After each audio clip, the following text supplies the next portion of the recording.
வணக்கம் நண்பர்களே. எல்லாரும் எப்படி இருக்கீங்க? இன்னைக்கு நாம அன்றாட வாழ்க்கையில ரொம்ப முக்கியமான ஆனா நமக்கு முழுசா புரியாத ஒரு விஷயத்த பத்தி தான் அலச போறோம். அது வேற ஒண்ணும் இல்ல, இன்சூரன்ஸ், அதாவது காப்பீடு. நம்ம எல்லாரையும் பாதுகாக்கிற இந்த பெரிய பாதுகாப்பு வலை எப்படி பின்னப்பட்டிருக்குன்னு இன்னைக்கு நாம தெளிவா பார்க்க போறோம். சரி, எந்த தாமதமும் இல்லாம வாங்க நேரா விஷயத்துக்குள்ள போயிடலாம். இந்த பெரிய தலைப்ப நாம சுலபமா புரிஞ்சுக்க இத 5 சின்ன சின்ன பகுதிகளா பிரிச்சுக்கலாம். முதல்ல இதோட அடிப்படை தத்துவம், 2வது இதோட சுவாரஸ்யமான வரலாறு, 3வதா இது எப்படி ஒரு பிசினஸா வேலை செய்யுது, 4வதா இதுல இருக்கிற வகைகள், அப்புறம் கடைசியா இதுல இருக்கிற சில முரண்பாடுகள். இதுதான் இன்னைக்கான நம்ம பிளான். முதல் பகுதிக்கு வருவோம். காப்பீட்டோட அடிப்படை தத்துவம். இன்சூரன்ஸ்னா உண்மையில என்ன? அதுக்கு நாம ஏன் பணத்தை கட்டணும்?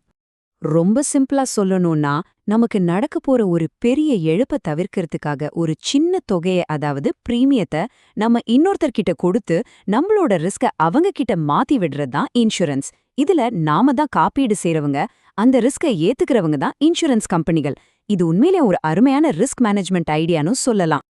ஆனா, நினைச்ச உடனே எல்லா ரிஸ்கையும் இன்ஷூர் பண்ணிட முடியுமா? கண்டிப்பா முடியாது. ஒரு ஆபத்தை இன்ஷூர் பண்ணணும்னா அதுக்கு சில விஷயங்கள் தேவை.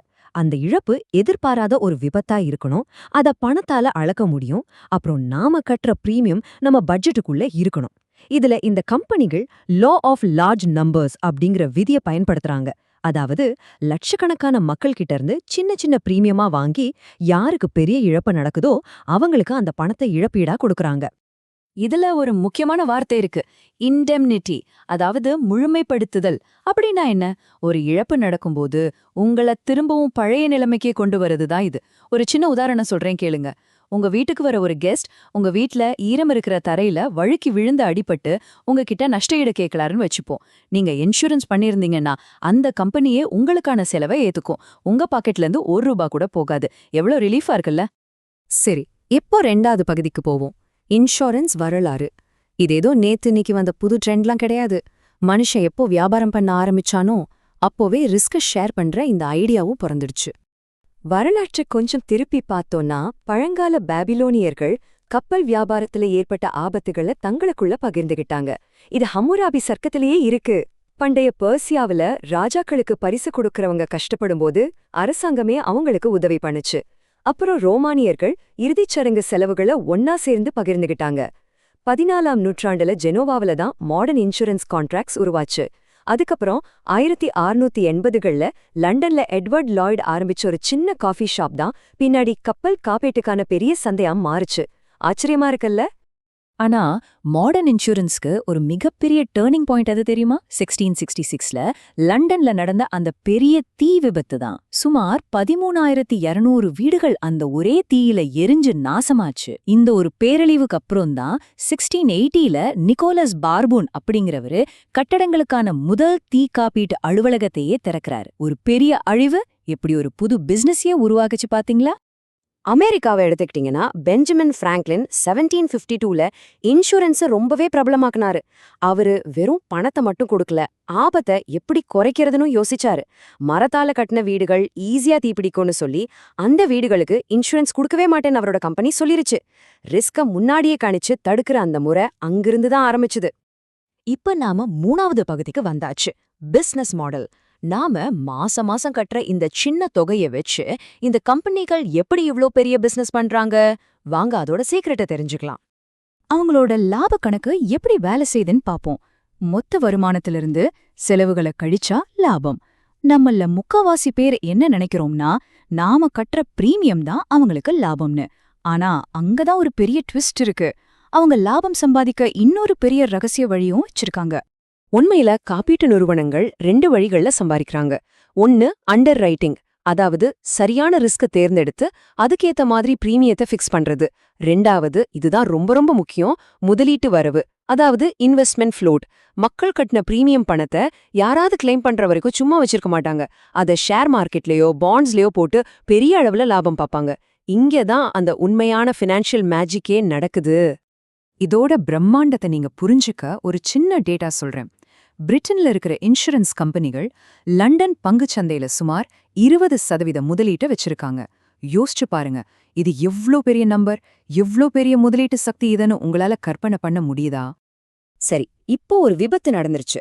இந்த கம்பெனிகள் எப்படி ரியாக்ட் பண்ணுவாங்க? முதல்ல நம்ம கிளைம் பண்ணுவோம், அப்புறம் இன்சூரன்ஸ் கம்பெனில இருந்து ஒரு அட்ஜஸ்டர் வந்து அதை விசாரிப்பாரு. அதோட உண்மையான மதிப்பு என்ன, சட்டப்படி என்ன பண்ணணும்னு எல்லாம் அனலைஸ் பண்ணி கடைசியா பணத்தை செட்டில் பண்ணுவாங்க. கஸ்டமரையும் திருப்திப்படுத்தணும், கம்பெனிக்கும் நஷ்டம் வரக்கூடாது, அதே சமயம் எந்த ஃபேக் கிளைமும் வந்துடக்கூடாது. இது எல்லாத்தையும் பேலன்ஸ் பண்றது தான் இந்த அட்ஜஸ்டர்ஸோட மிகப்பெரிய சவால். 4வது பகுதிக்கு வருவோம், வகைகள். பிசினஸ் மாடலா ஓகே, ஆனா நிஜ வாழ்க்கையில நாம எதையெல்லாம் இன்ஷூர் பண்ண முடியும்? உண்மையை சொல்லணும்னா அளக்கக்கூடிய எந்த ஒரு விஷயத்தையுமே உங்களால இன்ஷூர் பண்ண முடியும். இது நாம 4 பெரிய பிரிவா பிரிக்கலாம். சொத்து மற்றும் வாகனங்கள், ஆயுள் மற்றும் சுகாதாரம், தொழில் சார்ந்த பொறுப்புகள், அப்புறம் பேரிடர் மற்றும் சிறப்பு காப்பீடுகள். இது ஒரு பிரம்மாண்டமான பாதுகாப்பு கூடனே சொல்லலாம். தினமும் நாம ஓட்டுற வண்டிக்கு போடுற ஆட்டோ இன்சூரன்ஸ்ல இருந்து நம்ம வீட்டுக்கு போடுற ஹோம் இன்சூரன்ஸ், திடீர்னு ஹாஸ்பிட்டல் போனா உதவுற ஹெல்த் இன்சூரன்ஸ்னு நிறைய இருக்கு. பிசினஸ் பண்றவங்களுக்குன்னு ஸ்பெஷலா லயபிலிட்டி இன்சூரன்ஸ் இருக்கு. ஏன் விவசாயிகளுக்கான பயிர் காப்பீடு, கடல்ல போற கப்பல்களுக்கான காப்பீடு, அதெல்லாம் விடுங்க. தீவிரவாதிகள் உங்களை கடத்திட்டா ரான்சம் கொடுக்கறதுக்கு கூட ஸ்பெஷல் இன்சூரன்ஸ் இருக்கு தெரியுமா? நோ வே, இப்படி கூடவா இருக்குன்னு தோணுதுல. இப்போ நாம இந்த அலசலோட கடைசி மற்றும் ரொம்ப முக்கியமான கட்டத்துக்கு வந்திருக்கோம். எந்த ஒரு சிஸ்டமும் 100% பெர்ஃபெக்ட்டா இருக்க முடியாதுல்ல. இன்சூரன்ஸ் துறையிலையும் சில சிக்கல்கள், முரண்பாடுகள் இருக்கு. அது என்னன்னு பாப்போம். உங்ககிட்ட ஒரு கேள்வி. உங்களுக்கு எந்த ஆபத்து வந்தாலும் பாத்துக்க ஆள் இருக்கு, முழு உத்தரவாதம் இருக்குன்னு தெரிஞ்சா நீங்க கொஞ்சம் அசட்டு தைரியமா அலட்சியமா நடந்துப்பீங்களா? இந்த ஒரு உளவியல் கேள்விதான் இன்சூரன்ஸ் துறையோட மிகப்பெரிய தலைவலியே. இதுக்கு பேரு தான் மாரல் ஹசார்ட், அதாவது ஒழுக்க தீங்கு. இன்சூரன்ஸ் போட்டாச்சுங்கிற தைரியத்துல சில பேரு ரொம்ப கேர்லெஸ்ஸா இருக்க ஆரம்பிச்சிடுவாங்க. நம்ம ரிஸ்க கம்பெனி மேல தூக்கி போட்டாச்சுங்கிற மிதப்பு தான் இதுக்கு காரணம். இதை தடுக்கிறதுக்கு தான் டேஞ்சரான ஸ்போர்ட்ஸ்ல இருக்கவங்களுக்கு கம்பெனிகள் அதிக பிரீமியம் சார்ஜ் பண்றாங்க. வேறுன்னே பண்ற தப்புகளுக்கு நாங்க காசு தரமாட்டோம்னு ஸ்ட்ரிக்டா சொல்லிடுறாங்க.